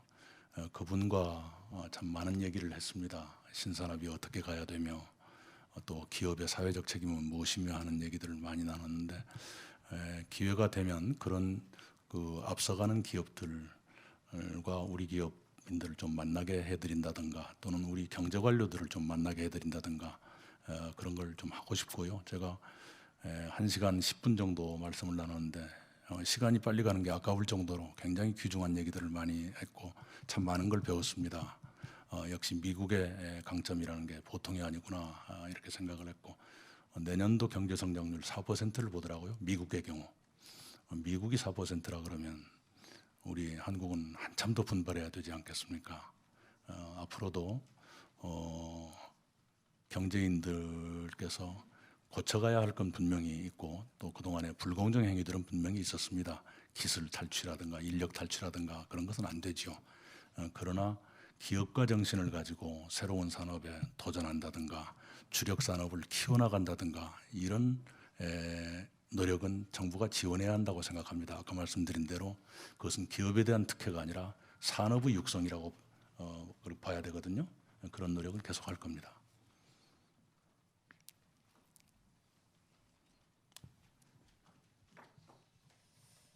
평창올림픽에 대해서 네. 좀 여쭤보려고 합니다. 아까 모두 발언에서도 오늘 그 북한의 미사일 발사와 관련해서 그 평창올림픽 준비에 차질이 없도록 하겠다라고 강조하셨는데요. 그 예전에 이 평창올림픽에 관해서 반드시 그 성공할 것으로 본다. 국외적인 여건이 아니라 국내적인 준비가 문제다라고 발언하신 것으로 기억을 합니다. 그런데 이 국내 준비에 대해서 우려가 많습니다. 예를 들어서 그 숙박비 같은 것만 해도 뭐 하루에 50만 원이 넘는 것도 있고 뭐 심지어 100만 원까지 되는 것도 있다. 이런 얘기도 나오고 있고요. 그 티켓 판매율이 50%를 넘은 것도 사실 최근입니다. 그래서 이런 준비가 어떻게 잘 되어가고 있는지 좀 걱정인데 손님 맞을 대비 정부에서는 어떻게 하고 있는지 듣고 싶습니다. 네, 그동안에 걱정을 꽤 많이 했었어요. 그 과거 정부를 탓하는 거 별로 좋아하지 않습니다만 평창올림픽 준비에도 얼마 정도의 공백이 생겨버렸지 않습니까? 그 공백이 굉장히 아쉽습니다.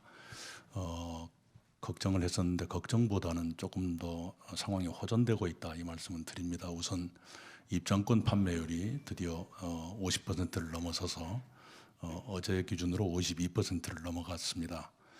우리 한국인들이 좀 늦게 가열되는 그리고 빨리 가열되는 경향이 있기 때문에 저는 앞으로 굉장히 가속화될 것이다 이렇게 보고 있습니다.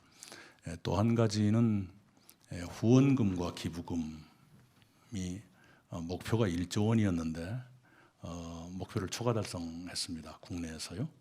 앞으로 기간이 70여일 남아 있으니까 훨씬 더 많이 이렇게 모아질 수 있을 것이다 이렇게 봅니다. 그리고 어제든가 그저께든가 아침 신문에 보도도 됐지만 그 후원사 숫자에서는 역대 동계올림픽 최고 기록을 이미 능가했고요. 후원 액수에서도 소치올림픽에 거의 육박하고 있어서 내일 모레면 소치올림픽의 최고 기록을 우리가 경신할 것 같습니다. 사실 오늘 다오듀퐁 회장님도 평창올림픽 후원사 중에 한 분이십니다. 그런 얘기를 서로 나누면서 고맙다는 말씀도 드렸는데요. 그런 점에서는 굉장히 빨리 안정될 가능성이 있다 이런 생각을 하고요. 아까 숙박비 문제는 계속 단속을 하고 지도를 해야 되겠죠. 그런데 그 비싸게 숙박료를 매기시는 분들은 잘못 생각하고 있는 게 있습니다. KTX가 곧 개통이 되지 않습니까? 경강선이 개통이 되면 평창에서는 1시간 반, 강릉도 1시간 50여 분이면 서울로 오는데요. 그쪽에 영 비싸서 마음에 안 들면 다들 서울로 오시게 될 겁니다. 그러면 강원도 숙박업이 손해 날 거 아니겠어요?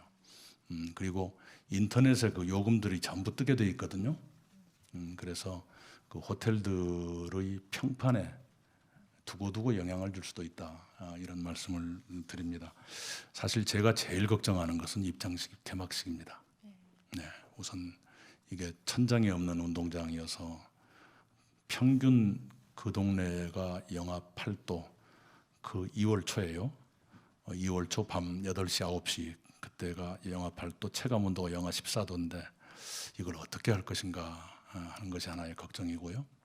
그다음 또 하나는 이전 정부에서 그 팀을 이미 구성했습니다만은 개막식 퍼포먼스에 대해서 좀 걱정을 합니다. 제가 뭐 지금 와서 이런 말씀 드리는 게 도움은 안 될 수도 있습니다만 저도 걱정하고 있다. 이 메시지 정도는 그 팀이 좀 알아줬으면 좋겠습니다. 지금 10분 정도 시간이 남았는데요. 플로 질문이 상당히 많이 들어왔습니다. 그래서 전부 다 할 수 있을지 지금 걱정인데요. 우선 몇 가지 플로 질문을 드리겠습니다. 산케이 신문의 구로다 기자의 질문인데요. 문재인 정부는 한미일 군사 동맹을 거부한다고 했는데 한반도 유사시 일본의 군사적 지원을 그래도 거부하는 겁니까? 아니면 원하는 겁니까? 이런 질문을 주셨습니다. 한글로 써주셨습니다. 예, 이제까지 대한민국의 어떤 정부가 들어서더라도 한미일 간의 안보 문제에 관한 협조는 미일 동맹과 한미 동맹 이 두 개의 기둥을 중심으로 움직여 왔습니다. 문재인 정부가 특별한 일을 하려고 하는 것이 아닙니다. 이제까지 지켜져왔던 그것 그대로 가겠다는 뜻입니다. 그리고 현재 군사정보보호협정이 이번에 연장됐죠. 그리고 정보의 협조라든가 그런 것들은 지금 차질 없이 이루어지고 있으니까요. 그리고 일본 측에서 생각하는 그것은 한국 국민들의 경계심이 여전히 남아있다. 이것도 일본 측에서 고려해 주셨으면 좋겠습니다. 관훈클럽 회원이신 그 서울신문 이무키 주필께서 질문 주셨는데 이거 사실은 패널 질문에도 있었던 내용인데 프레스센터 소유권 문제가 해결되지 않아 언론계가 불편해하고 있습니다. 문제 발생의 연원을 보면은 이 전두환 정부 시절에 아마 이 프레스센터의 소유권이 그 코바코로 이전이 된 소유권이 등기돼 있는데 이런 부분들을 비춰볼 때 이 문제를 법원에 맡긴다는 것은 옳지 않다고 봅니다. 총리실과 국무조정실이 보다 적극적으로 나서서 이 문제를 해결할 의지가 있으신지.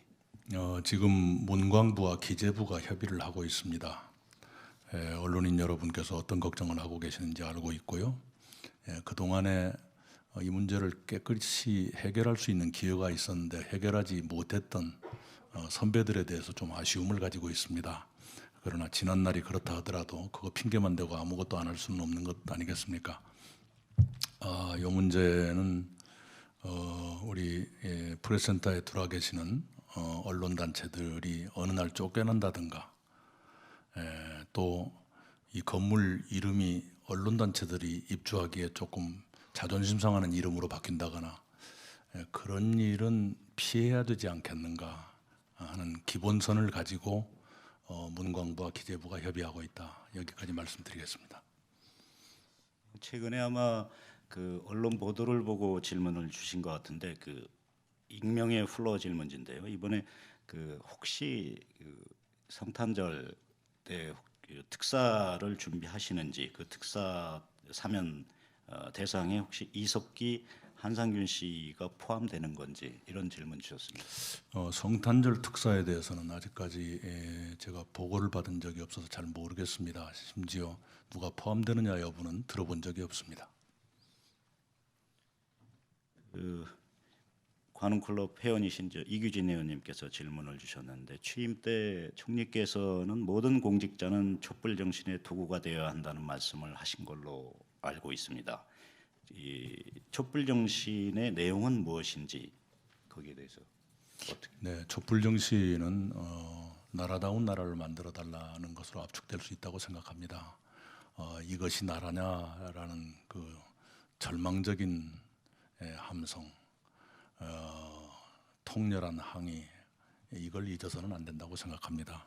이 도구라는 표현 가지고 제가 국회에서도 질문을 받았습니다만은 제가 교회 나가다 보니까 성경적인 용어를 썼다 이렇게 이해를 해주시면 고맙겠습니다. 그 아까 답변하시던 중에 코드 인사 답변에서 나는 코드가 아니지 않느냐고 하셨는데 청와대의 대통령을 보좌하는 참모들이 거의 대부분이 과거 운동권 출신인데 이들과 일을 해보니 그 이념과 일하는 방식에 만족하시는지 이런 그 익명의 또 질문 들어와 있습니다. 네, 전혀 불편함을 느끼지 못하고 있습니다. 청와대 사람들하고 일하면서 참 유연하고 제가 생각했던 것보다 훨씬 유연하고 겸손하구나 하는 것을 매일 체험하고 있고요. 특히 임종석 비서실장은 완전히 분위기 메이커입니다.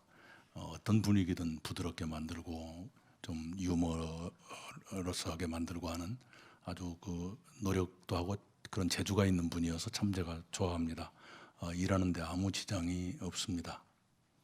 오히려 문제의식이 식지 않는다는 것, 나이를 먹어가면서도 이 문제에 대처하는 방식은 조금씩 변해갈지 몰라도 문제의식이 식지 않는다는 것은 저에게도 때로는 자극이 될 때가 있습니다. 이 밖에 지금 플로어 질문이 많이 쌓여 있는데 아시다시피 시간이 거의 다 됐습니다. 그래서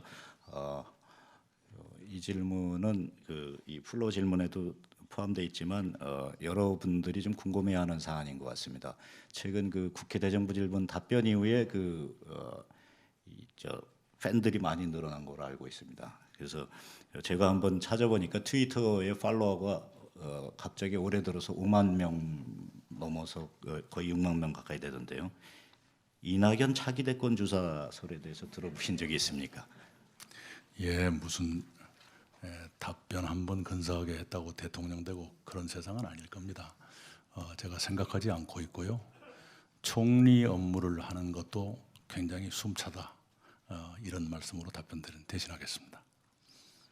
공관에 지금까지 아까 자유한국당 원내대표단 초청하셨다고 했는데 그 공관에 이 야당 의원들 더 많이 야당 인사들 초청해서 소통의 그 통로로 삼아야 된다 하는 이런 얘기도 있는데 그런 예, 옳은 말씀이시고요. 단지 이제 야당의 경우에는 자꾸 약속이 이렇게 무산됩니다. 무슨 일이 생기면 야 다음에 하자 그러고 취소가 돼버리고 이런 일이 계속돼서요. 좀 자주 응해 주셨으면 좋겠다. 오히려 그런 생각을 하고 있습니다. 참고로 제가 이 막걸리를 즐겨 마시다 보니까 공관의 공식 식기에 누런 양재기가 공식 식기가 돼 있고요. 공식 메뉴 중에 가장 인기 있는 메뉴가 김치찌개입니다. 아주 국회의원들 특히 여성 국회의원들이 매우 좋아하시는 메뉴가 김치찌개입니다. 그래서 그것도 작은 변화라면 변화합니다. 총리님 너무 짧게 대답하셔서 한 번 더 여쭤보고 싶은데요. 총리님께서도 엄연한 정치인이시기 때문에 또 여권의 유력한 인사이신데 총리를 마친 다음에 다음 대선에 도전할 생각이 있으신지 이렇게 한번 여쭤보고 싶습니다. 거듭 말씀드리지만 저는 이런 얘기하면 다들 그냥 뻔한 얘기라고 들으실지 모르지만 진심입니다. 총리 직무를 얼마나 잘할 것인가에 매달리는데도 제 힘이 붙일 때가 많습니다. 특히나 문재인 대통령과 그 정부에 대한 국민들의 매우 높은 기대가 있는데 저같이 모자란 사람이 들어가서 누가 되지는 않을까 하는 조바심에서 벗어나질 못하고 있습니다. 그 다음 일은 생각해 보지도 않았고요. 저도 이제 좀 놀 자유도 있지 않는가 그런 생각을 합니다. 오늘 아침 언론 보도를 보니 그 총리께서 어떤 총리로 기억되고 싶느냐라는 질문에 그런 답변을 하신 걸 본 적이 있습니다. 산적한 과제와 일을 잘 처리한 총리가 되고 싶다. 즉 과제 처리형 총리가 되고 싶다 이렇게 말씀하셨는데 저희가 그 언론계 계실 때도 보면은 이 선후배들하고 그 소통이 굉장히 능력이 뛰어나신 거로 알고 있습니다. 그래서 이 정부 출범이 기본적으로 그 소통에 대한 요구 때문에 출범한 만큼 총리직에 계시는 동안에 그런 이 각오를 끝까지 유지해 주시기 바랍니다. 이걸로 오늘 이낙연 총리를 모신 토론회 관훈클럽 초청 토론회를 모두 마치겠습니다. 감사합니다. 네, 관훈 토론회 전통에 따라서 오늘 나오신 이낙연 총리님께 기념패를 드리겠습니다. 제가 기념패 내용을 읽어드리겠습니다. 기념패 이낙연 국무총리 관훈클럽은 귀하를 초청 연사로 모신 가운데 유익한 대화와 토론의 시간을 가졌습니다. 기와 함께한 소중한 이 자리는 60년을 이어온 관훈클럽의 전통과 더불어 길이 기억될 것입니다.